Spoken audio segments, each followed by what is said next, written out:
அந்த அரசாங்கம் வரணும்னு சொல்லி பல ஆயிரம் கோடி செலவு பண்ணி வாய்ஸ் ஆஃப் காமன்ஸ் அப்படின்னு சொல்லிட்டு நிறைய அந்த அந்த அந்த இது 36,000 குரூப்பை உருவாக்குனது, பல விஷயங்கள் இந்த ஆட்சிக்கு வர வேண்டும் என்று உழைத்தவர் ஆதவ் அர்ஜுனா. அந்த உழைத்தவருக்கு நிழல் முதல்வராக விஜய் அவர்கள் பொறுப்பளித்திருக்கிறார், பொறுப்பு வழங்கியிருக்கிறார். அதுபடிதான் ஆதவ் அர்ஜுனா செயல்படுகிறார். மார்ட்டின் குடும்பம் தான் தாவேகாவை இயக்குதுன்னு சொல்லுது. இப்போ நீங்க சொல்றதுல இருந்து அது உண்மை? தமிழ்நாட்டை இயக்குவதே மார்ட்டின் குடும்பம் தானே.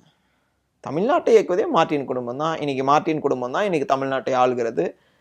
மார்ட்டின் எவ்வளோ விரும்பினார், நாம் ஆள வேண்டும், நமக்கு ஏதாவது ஒன்று வேணும்னு சொல்லி. பையன் வந்து பாண்டிச்சேரியில் இன்றைக்கு ஆளுங்கட்சியாக இருக்கிறதுல சட்டமன்ற உறுப்பினர். அவருடைய மருமகன் இங்கே இது பொதுப்பணித்துறை அமைச்சர். அதிமுகவை ஆளக்கூடிய சக்தியாகவும் அடுத்த ஒரு சின்னம்மாவாக லீமா ரோஸ் வந்து கொண்டு இருக்கிறார். இதில் நீங்கள் பார்த்தீங்கன்னா எல்லாமே ஒரு யார் ஆட்சிக்கு வந்தாலும் நம்ம நல்லா இருக்கணும், அங்கே நீ போ இங்கே நீ வா அப்படின்னு சொல்லிட்டு இன்றைக்கு ஆள்வது மார்ட்டின் குடும்பம் தான். இது குடும்ப ஆட்சியை பற்றி பேசுகிற ஆதவ் அர்ஜுனா குடும்ப ஆட்சின்னு நேற்று கூட பேசியிருக்காரு. அவர் இந்த மன்னராட்சின்னு சொல்லிட்டு. இன்னைக்கும் நான் சொல்றேன், ஆதவ் அர்ஜுனாக்கு ஒரே ஒரு டைரக்ட் சவால் நான் விடுறேன். மார்ட்டினுடைய மருமகன் என்ற ஒரு அடையாளம் ஆதவ் அர்ஜுனா கிட்ட இல்லாமல் போயிருந்தால், அந்த வாரிசு அரசியல் என்கிற ஒரு இதுக்கு கீழே, அந்த கிரைட்டீரியா கீழே ஆதவ் அர்ஜுனா வராமல் போயிருந்தால், விஜய் வந்து ஃபர்ஸ்ட் ஒரு கட்சி சேர போறப்போ உள்ளவான் கூட கூப்பிட்டுருக்க மாட்டார். நீங்க மார்ட்டினோட மருமகன் அப்படின்றதுனால தான் விஜயே உங்களை அழைச்சி உங்களை வந்து நெருக்கமா வச்சுக்கிறாரு. நீங்க மார்ட்டின் மருமகன் அப்படின்ற ஒரு அடையாளம் இல்லாம போயிருந்தால், நீங்கள் அவருடைய மகளை திருமணம் செய்யாமல் போயிருந்தால், இன்னைக்கே நீங்க இந்த இடத்துல இருந்திருக்க மாட்டீங்க.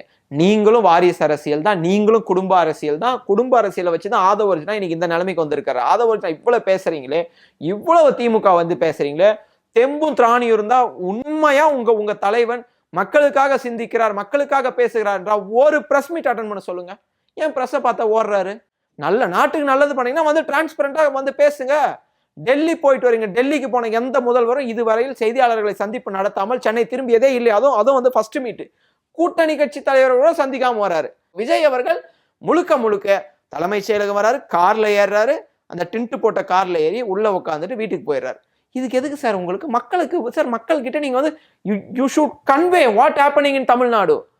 நீங்க இன்னைக்கு நடைபெற்று இருக்க, நீங்க போய் ஒரு பேருந்து மேல ஏறி டைலாக் பேசிட்டு போதும், டைலாக் பேசுற பாதி பேப்பர் மறந்துருச்சு போல, எடுக்கிறார் திரும்பி பேப்பர் எடுத்து, அதான் மறந்துட்டேன் அப்படின்னு சொல்ற மாதிரி பேப்பர் எடுத்து திருப்பி அந்த ஸ்கிரிப்ட் எழுதி விடுற யாரோ தெரியல, கொஞ்சம் உருப்படியா எழுதி விடுங்க. ஸ்கிரிப்டை கூட வந்து வேற மாதிரிலாம் எழுதி கொடுத்துருக்காங்க. அதனால இது ஒரு ஸ்கிரிப்ட் ஆட்சி, சோஃபா மாடல் ஆட்சி. சோஃபா மாடலை வைத்து இன்றைக்கு திராவிட மாடல் என்று காலரை தூக்கி சொன்ன காலம் தமிழ்நாட்டு மக்களிடையே இருந்தது. இன்றைக்கு இந்த மக்களுக்கு எதுவுமே செய்யாத, கையாளாகாத தாவேகா ஆட்சி விரைவில் வீட்டுக்கு அனுப்பக்கூடிய நேரம் ரொம்ப நெருங்கிடுச்சு மேம்.